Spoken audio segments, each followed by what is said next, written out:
வணக்கம். இன்னைக்கு நாம ஒரு ஆழமான அலசலுக்குள்ள போக போறோம். பகவான் ஸ்ரீ ரமண மகரிஷியோட போதனைகள் அத பத்தி தான். ம் முக்கியமா அந்த காலமற்ற இருப்பு, அருள் இந்த மாதிரி விஷயங்கள் இல்லையா? அதேதான். குறிப்பா டைம்லெஸ் பிரசன்ஸ் நோம் அப்படின்னு ஆர்விஎஸ் யூடியூப் சேனல்ல ஒரு காணொளி வந்திருக்கு. அத அடிப்படையா வச்சு தான் பேச போறோம். சரி சரி. நம்ம நோக்கம் என்னன்னா, இந்த காணொளி சொல்ற அந்த இருப்பு, மௌனம், அருள் இதோட தன்மை என்ன? அப்புறம் சுய உணர்தல்ல இதோட பங்கு என்ன? இதையெல்லாம் கொஞ்சம் விரிவா புரிஞ்சுக்கிறது தான். ம் ஒரு ஆன்மீக பயணம் மாதிரி ஆரம்பிக்கலாமா? ஆமா, வாங்க உள்ள போவோம். சரி, முதல்ல இந்த காலமற்ற இருப்பு, அப்புறம் மௌனம் இத பத்தி பேசுவோம். அந்த காணொளியில பகவானோட இருப்பை எப்படி சொல்றாங்கன்னா, அதுக்கு காலமோ இடமோ கிடையாதாம். ம் வாழ்க்கை மரணம்னு நாம நினைக்கிற எல்லைகளுக்கெல்லாம் அப்பாற்பட்டதுன்னு சொல்றாங்க. கிட்டத்தட்ட சிவனோட இருப்பு பிரம்மத்தோட உண்மை மாதிரி. ஆமா, ரொம்ப ஆழமான கருத்து. ஒரு வரி கூட சொல்றாங்க, காலமற்ற இருப்பு, மௌனம், முழுமையான மௌனம், நித்திய மௌனம், இது ஸ்ரீ பகவானின் இருப்பு, காலம் அல்லது இடத்தால் கட்டுப்படாதது அப்படின்னு. கேட்கும்போதே ஒரு அமைதி வருது. இதோட தாக்கம் அது மாயையும் நம்மள கட்டுப்படுத்துற விஷயங்களையும் உடைக்குதாம். கற்பனை, உண்மையற்ற விஷயங்கள் இது எல்லாத்துல இருந்தும் விடுதலை கொடுக்குதுன்னு சொல்றாங்க. ம் ஆனா இந்த மௌனம் மனசார புரிஞ்சுக்க முடியாத ஒண்ணு, ஆனா அனுபவிக்க முடியும் அப்படிங்கறாங்க. ஆமா, இங்க நாம கவனிக்க வேண்டிய ஒரு விஷயம் இருக்கு. இந்த மௌனம்ங்கிறது வெறும் சத்தம் இல்லாத ஒரு நிலை மட்டும் இல்ல. ஓ அப்படியா? ஆமா, நம்மளோட கற்பனைகள், தப்பான புரிதல்கள் இதெல்லாம் காத்துல கரையிற ஒரு நிலை அது. அந்த காணொளியில கூட சொல்றாங்க, என்னன்னு? இந்த மௌனத்தின் ஒரே முழுமையான அறிதல் நேரடி அனுபவத்தில் உள்ளது. அதில் தனிநபர் இல்லாது போகிறார். அதாவது புத்தியால இல்ல, அனுபவத்துல தான் புரியும். சரியா சொன்னீங்க. அந்த அனுபவத்துல நான்கிற அந்த தனியாள் அது காணாம போயிடுமா? சுவாரஸ்யமா இருக்கு. இத நீங்க உங்க அன்றாட வாழ்க்கையோட கொஞ்சம் பொருத்தி பாருங்களேன். எப்படின்னு சொல்றீங்க? இப்போ தினமும் எத்தனையோ சத்தங்கள், மனசுக்குள்ள ஓடிக்கிட்டே இருக்கிற எண்ணங்கள், ஒரே இரைச்சல் இல்லையா? ஆமா ஆமா. இதுக்கு நடுவுல இப்படி எல்லாத்தையும் உள்ளிழுக்கிற ஆழமான ஒரு மௌனத்தை பத்தி தெரிஞ்சுக்கும்போது அது உங்களோட பார்வையை எப்படி மாத்தும்? ம் கண்டிப்பா ஒரு மாற்றம் வரும். அந்த காணொளியில சொல்ற மாதிரி இந்த மௌனத்துல எந்த கருத்தும் நிக்காதான். எந்த கருத்தும்னா நம்மளோட அபிப்பிராயங்கள், எண்ணங்கள். அதேதான், அபிப்பிராயங்கள், எண்ணங்கள் எதுவுமே நிக்காது. அதோட அமைதியும் அந்த மாறாத ஆனந்தமும் இருக்குல்ல, அது இந்த தனிநபருங்கிற எண்ணத்தையும் அதோட சம்பந்தப்பட்ட எண்ணற்ற பிறப்பு இறப்புங்கிற அந்த கதைகளையும் முழுசா அழிச்சுடுமா. ஓ, நம்ம கற்பனை கதைகளுக்கு ஒரு முற்றுப்புள்ளி மாதிரி. ஆமா, கிட்டத்தட்ட அப்படிதான். சரி, அந்த மௌனம் அப்படின்னு அடுத்ததா அருள், அதாவது கிரேஸ் பத்தி பேசுறாங்க. ம் அருளை ஒரு எல்லையில்லாத ஒன்னா சொல்றாங்க. நம்ம மனசுக்கு புரியாத வழிகள்ல அது செயல்படுமா. கணிக்க முடியாத ஒண்ணு. ஆமா, இது பகவானோட இருப்போட சேர்ந்து இருக்கிற ஒண்ணுன்னும், அதுல சொல்ல முடியாத ஆனந்தம், அளவிட முடியாத கருணை, எல்லையில்லாத சக்தி இருக்குன்னு சொல்றாங்க. அருளோட சக்தி, அதோட செயல்பாடு ரொம்ப முக்கியம்னு அந்த காணொளி சொல்லுது. விடுதலை அடையறது அது அருளால தானா. அப்படியா? ஆமா, உண்மையை உணர்றதும் அருளால தான். தியானம் பண்றதோ இல்ல நான் யார்னு விசாரிக்கிறதோ அது வெற்றி அடையறதும் அருளால தானா. ஓஹோ. ஏன் பக்தி நம்ம இதயத்துல வர்றதே அருளால தான்னு சொல்றாங்க. ம் இது இது ரொம்ப முக்கியமான ஒரு பார்வை. அருள்ங்கிறது சும்மா ஒரு ஆசீர்வாதம் மாதிரி செயலற்ற ஒண்ணு இல்ல. அப்படி இல்லையா? இல்ல, இது ஒரு ஆக்டிவ் ஃபோர்ஸ், ஒரு செயல்திறன் கொண்ட சக்தி. நம்மளோட ஆன்மீக முன்னேற்றத்தை இதுதான் இயக்குது. நம்ம ஆன்மாவோட உண்மையான தன்மை இருக்கு இல்லையா, அதாவது இருப்பு, உணர்வு, ஆனந்தம், சத் சித் ஆனந்தம்னு சொல்றோம்ல, ஆமா, அத வெளிக்கொண்டு வரதும் இந்த அருள்தான்னு அந்த காணொளியில சொல்றாங்க. ஆன்மாவின் இயல்பு வெறும் இருப்பது மட்டும் இல்ல, அது உணர்வாகவும் இருக்கு, அதுவே ஆனந்தமாகவும் இருக்கு. இந்த மூணையும் பிரிக்க முடியாது. அருள் தான் அதை வெளிப்படுத்துது. ஆமா, இதை உங்க அனுபவத்தோட இணைச்சு பாருங்களேன். அந்த காணொளியில சொல்ற மாதிரி நாம ரொம்ப புனிதமா நினைக்கிற புத்தகங்கள், படங்கள் இதெல்லாம் கூட பகவானோட அருளால தான் நமக்கு கிடைச்சிருக்கு. சரி. அப்போ ரொம்ப சாதாரணமா தெரிகிற விஷயங்கள் கூட, ஒரு புத்தகம், ஒரு படம், ஏன் ஒரு சின்ன நிகழ்வு கூட எப்படி அருளோட ஒரு கருவியா மாறி உங்களை ஒரு ஆழமான அனுபவத்துக்கு கூட்டிட்டு போக முடியும்னு யோசிச்சு பாருங்க. உண்மைதான். சில சமயம் சாதாரண விஷயங்கள்ல பெரிய அர்த்தம் இருக்கும். அதேதான். சரி, மௌனம், அருள் இதெல்லாம் பார்த்தோம். இப்போ குருவோட ஞானம், சுய அறிவு பத்தி அந்த காணொளி என்ன சொல்லுதுன்னு பாப்போமா? குருவின் ஞானம். குருவோட ஞானம் ரொம்ப உயர்ந்தது, உன்னதமானதுன்னு சொல்றாங்க. நம்மளோட எல்லா சந்தேகங்களையும் தப்பான புரிதல்களையும் அது நீக்கிடுமா? ஆமா.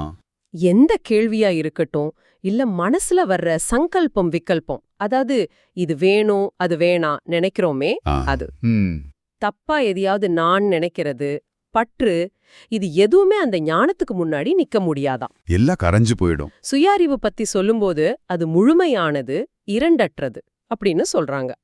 ஒரு முக்கியமான வரி வருது, இருப்பதும் அறிவதும் ஒன்றே. இது ரொம்ப ஆழமானது. ஆமா, அதாவது சுய அறிவுங்கிறது நாம புதுசா அடையிற ஒண்ணில்ல, அது எப்பவும் இருக்கிற நம்ம இயல்புதான். சரிதான். அது கண்ணுக்கு தெரியாத, பொருள் இல்லாத ஒண்ணு, ஆனா ரொம்ப தெளிவா வெளிப்படுதுன்னு சொல்றாங்க. இதுக்கு அந்த காணொளியில பேசுறவர் ஒரு அனுபவத்தையே சொல்றார். அப்படியா? என்ன சொல்றார்? பகவான எப்ப முதல் முறையா சந்திச்சேன்னு அவரால சொல்ல முடியாதாம். ஓ. ஏதோ திடீர்னு சந்திச்ச மாதிரியோ இல்ல கொஞ்சம் கொஞ்சமா பழகின மாதிரியும் இல்லையாம். அவர் எப்பவுமே அங்க இருந்த மாதிரி ஒரு உணர்வு, ரொம்ப பரிச்சயமான ஒரு ஃபீலிங்னு சொல்றார். இது கேட்க ரொம்ப சுவாரஸ்யமா இருக்குல்ல? ஆமா. எப்பவும் இருக்கிற ஒண்ணு எப்படி வெளிப்பட முடியும்? இதுல ஒரு முரண்பாடு மாதிரி தோணும். ஆனா இது எப்படி பார்க்கலாம்? எப்படி? இது புதுசா ஏதோ வர்றதில்ல. நம்மள மூடிட்டு இருந்த அறியாமைங்கிற அந்த திரை அது விலகுற மாதிரி. ஓ, அறியாமை விலகிறது தான் அது. ஆமா, அந்த காணொளியில சொல்ற மாதிரி அது தன்னை வெளிப்படுத்தும் போது அறியாமையையும் அதன் உண்மையற்ற காணத்தையும் அறியாதவன் அந்த உண்மையின் மற்றும் அருளின் ஒளிரும் சக்தியால் வெறுமனே மறைந்து விட்டான். அதாவது அறியாமை மறையும் போது எப்பவுமே இருக்கிற அந்த உண்மை அது தானா பிரகாசிக்குது. புரியுது. சீடரோட பங்கு பத்தி ஒரு இன்ட்ரெஸ்டிங்கான கருத்து சொல்றாங்க. என்னது? சீடரோட சந்தோஷமே அவன் முக்கியம் இல்லாம போறதுல தான் இருக்கான். அவன் இல்லாமலே போறதுல தான் இருக்கான். அப்படியே சொல்றாங்க. ஆமா, குருவோட அந்த தனிப்பட்ட இருப்பு தான் முக்கியம். சீடர்களை பத்தின கதைகள் கூட கடைசியில குருவைத்தான் பெருமைப்படுத்துது. அதாவது முக்கியத்துவம் குருவுக்கு தான், சீடனோட நாங்கிற அந்த கற்பனைக்கு இல்ல. சரியா சொன்னீங்க. குருவே யதார்த்தம், சீடன் அந்த யதார்த்தத்துல கரைஞ்சு போறான். அருமை. சரி, அடுத்ததா மாயை, இல்யூஷன், அத பத்தியும் மனசு எப்படி ஜெயிக்கிறதுங்கிறத பத்தியும் பேசுறாங்க. மாயை. மாய பாக்குறதுக்கு ரொம்ப சக்தி வாய்ந்த மாதிரி தெரியும். ஆனா அது உண்மையிலேயே என்னன்னு விசாரிச்சா அது ஒண்ணுமே இல்லாம மறைஞ்சு போயிடும்னு சொல்றாங்க. ஆனா அதுதானே எல்லா பிரச்சனைக்கும் காரணமா தெரியுது. ஆமா, அதுதான் ஆசை, பயம், பற்று எல்லாத்தையும் உருவாக்குது. இதனால வாழ்க்கை ஒரே குழப்பமா தெரியுது, மரணம் ஒரு பயமா தெரியுது. ஆனா குருவோட அருள் இந்த மாயைங்கிற கனவு குமிழிய நாம நினைக்க முடியாத வழிகள்ல ஊடுருவி போகுமா. எப்படி? அது நேரடி அனுபவமா வெளிப்படலாம், திடீர்னு ஒரு சமாதி நிலை வரலாம், இல்ல ஞானமா வெளிப்படலாம். சில சமயம் நம்ம வாழ்க்கையில இருக்கிற பிரச்சனைகளை சரி செய்யலாம், இல்லனா அதுக்கெல்லாம் அப்பாற்பட்ட ஒரு நிலைக்கு நம்மள உயர்த்தலாம். ஓ, அருளோட செயல்பாடு அப்படி இருக்கு. நம்ம துன்பத்துக்கெல்லாம் காரணம் என்னன்னா, மனசு எப்பவும் வெளியிலேயே எதையாவது தேடிட்டு இருக்கிறது தான் அந்த காணொளி சொல்லுது. ஆமா, சந்தோஷத்தை வெளியில தேடுறோம். ஆமா, பொருட்கள்லயோ ஆட்கள்லயோ தேடுது. அருள் என்ன பண்ணுதுன்னா இந்த மனச உள்நோக்கி திருப்ப உதவுது. வெளிநோக்கிய மனதை உள்நோக்கி திருப்புது. ஆமா, முழு மாயையும் வெளிநோக்கிய மனம் என்று கூறப்படுகிறது. வெளிநோக்குதல் என்பது அதன் இருப்பிடம் அறியப்படாத போது மகிழ்ச்சியை தேடுவதாகும் சொல்றாங்க. இந்த உள்நோக்கி திரும்புற செயல்முறை அது அருள் எப்படி இயல்பாக்குதுன்னு பாருங்க. ரொம்ப அழகா சொல்றாங்க. என்னன்னு? உள்நோக்கி திரும்பினால் எப்படி வெளியே செல்வது என்பது மறக்கப்படுகிறது. மகிழ்ச்சியில் மூழ்கி சோகமாக இருப்பது எப்படி என்பது ஒரு மறந்த கலையாகி விடுகிறது. ஆஹா, கேட்கவே நல்லா இருக்கு. அதாவது வெளியில தேடுற பழக்கம் மறக்குது. பற்றுதல், துக்கம் இதெல்லாம் கூட ஒரு பழக்க தோஷத்துல வர்றது, அதுவும் மறந்து போயிடுது. ரொம்ப இயல்பா நடக்குது. இப்போ இது எல்லாத்தையும் இணைச்சு பார்க்கலாம். உலகங்கிறது மனசோட தோற்றம், சரிதானே? ஆமா. மனங்கிறது அடிப்படையில நாங்கிற அந்த எண்ணம் தான். சரி. அப்போ நான் யார்னு விசாரிச்சா நாம மாயோட ஆணி வேறைய புடுங்கி எறிகிறோம். ஆமாம். அந்த காணொளியில கேக்குற மாதிரி உலகம் ஒரு உண்மையற்ற கனவு மட்டுமே, ஆனால் நான் யார்? இந்த ஒரு கேள்வி, இது மாயையை கடக்கிற நேரடி வழின்னு சொல்றாங்க. இதுதான் அந்த நான் யார் விசாரணையோட சக்தி. அதேதான். சரி, இப்போ சில முக்கியமான போதனைகளை தொட்டு பேசுவோம். முதல்ல நீ உடல் அல்ல அப்படிங்கிறது. இது ரொம்ப அடிப்படை.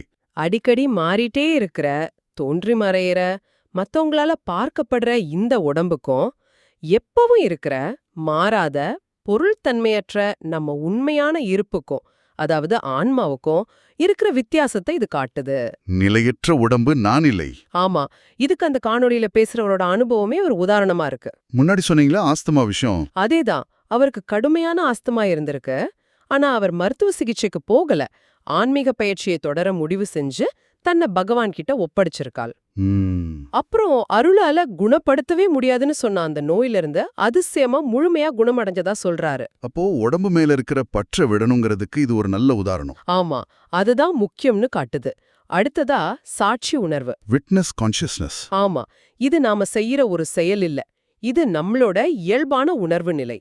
இது எண்ணங்களுக்கு அப்பாற்பட்டது. நம்ம உண்மை சொரூபம்.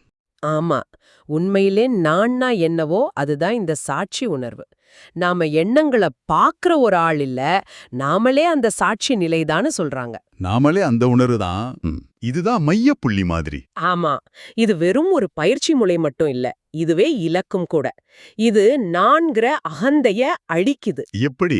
நான்கிற எண்ணம் எங்கிருந்து வருதுன்னு அதோட மூலத்தை தேடுனா அந்த நான்கிற எண்ணமே காணாம போயிடும்னு பகவான் சொன்னதா குறிப்பிடுறாங்க. மூலத்தை தேடுனா அது மறைஞ்சிடும். இப்ப இந்த எல்லா கருத்துகளையும் ஒன்னா சேர்த்து பாப்போமா? சரி.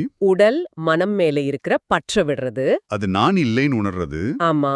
அப்புறம் எப்பவும் இருக்கிற சாட்சிங்கிற ஆன்மாவை அடையாளம் கண்டுக்கிறது. அப்புறம் நான் யாருங்கிற விசாரணைய குருவோட அருள் ஞானத்தோட உதவியோட ஒரு நேரடி பாதையா பயன்படுத்துறது. இதுதான் சாராம்சம்னு சொல்லலாம். அந்த காணொளியில கூட சொல்றாங்க, விசாரம் என்பது செயல்முறை மற்றும் இலக்குமாகும். நான் இருக்கிறேன் என்பது இலக்கு மற்றும் இறுதி யதார்த்தம் அப்படின்னு. விசாரம் பாதையும் அதுதான், இலக்கும் அதுதான். ஆமா, எண்ணங்களுக்கு அப்பாற்பட்ட நிலை பத்தியும் அழகா விளக்குறாங்க.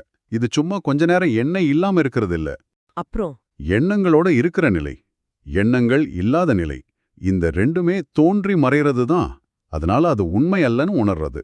ஓ, ரெண்டுமே உண்மை அல்ல. ஆமா, எண்ணங்களிலிருந்து உண்மையான விடுதலைங்கிறது நம்ம உண்மையான யதார்த்தத்துல, அந்த ஆன்ம சுரூபத்துல நிலைச்சிருக்கிறது. இதுதான் அகந்தையோட மரணம்னு சொல்றாங்க. புரியுது, அகந்தை மரணம். ஓகே, இவ்ளோ விஷயங்கள் பார்த்திருக்கோம்.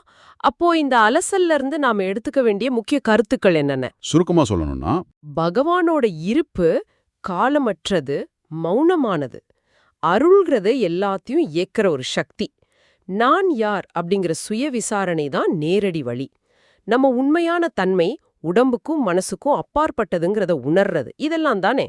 ஆமா, சரியா சொன்னீங்க. ரொம்ப முக்கியமான புள்ளிகள் இதெல்லாம். கடைசியா அந்த காணொளியோட மைய செய்திய மறுபடியும் சொல்லணும்னா, பகவான் எதை உண்மைன்னு சொன்னாரோ அது மட்டும்தான் உண்மை. அது மட்டும்தான் உண்மை. ஆமா, அந்த உண்மையை உணரும்போது சீடன் மறைஞ்சிடுறான், குருவாய் இருக்கிற யதார்த்தம் மட்டும்தான் நிலைச்சு நிக்குது. சீடன் மறைகிறான், குரு நிலைக்கிறார். அந்த அனுபவங்கிறது ஒரு இடைவிடாத அமைதியும் ஆனந்தமும் தான். அவர் எதை உண்மை என்று அறிவித்தாரோ அது மட்டுமே உண்மை. குரு நிலைத்திருக்கிறார், சீடன் மறைந்து விட்டான். இதுதான் அதோட சாரம். ரொம்ப ஆழமான நிறைவு. சரி, நிறைவா உங்களுக்காக, அதாவது நம்ம கேட்பவர்களுக்காக ஒரு சிந்தனைய தூண்டும் கேள்வியோட முடிக்கலான்னு நினைக்கிறேன். சொல்லுங்க. அந்த காணொளியில பேசுறவர் அருணாச்சல மலையில பகவானோட பாதம் பட்ட அந்த கற்களில் ஒன்று நான் அன்னு உணர்ந்ததா சொல்றாரு இல்லையா? ஆமா. இத உங்க வாழ்க்கையோட கொஞ்சம் பொருத்தி பாருங்க. உங்க வாழ்க்கை, நீங்க சந்திக்கிற சவால்கள், உங்களுக்கு வர சின்ன சின்ன புரிதல்கள், நுண்ணறிவு தருணங்கள், இதெல்லாம் நீங்க முதல்ல அப்படி நினைக்கலனா கூட உங்களோட தனிப்பட்ட நான்கிற உணர்வுக்கு அப்பாற்பட்ட ஒரு பெரிய இருப்பாலையோ அல்லது அருளாலையோ தொடப்பட்டதா, வழிநடத்தப்பட்டதா நினைச்சு பார்த்தா அது உங்களுக்கு என்ன அர்த்தத்தை தரும்? நல்ல கேள்வி. இத கொஞ்சம் யோசிச்சு பாருங்க. அடுத்த அலசலில் சந்திப்போம்.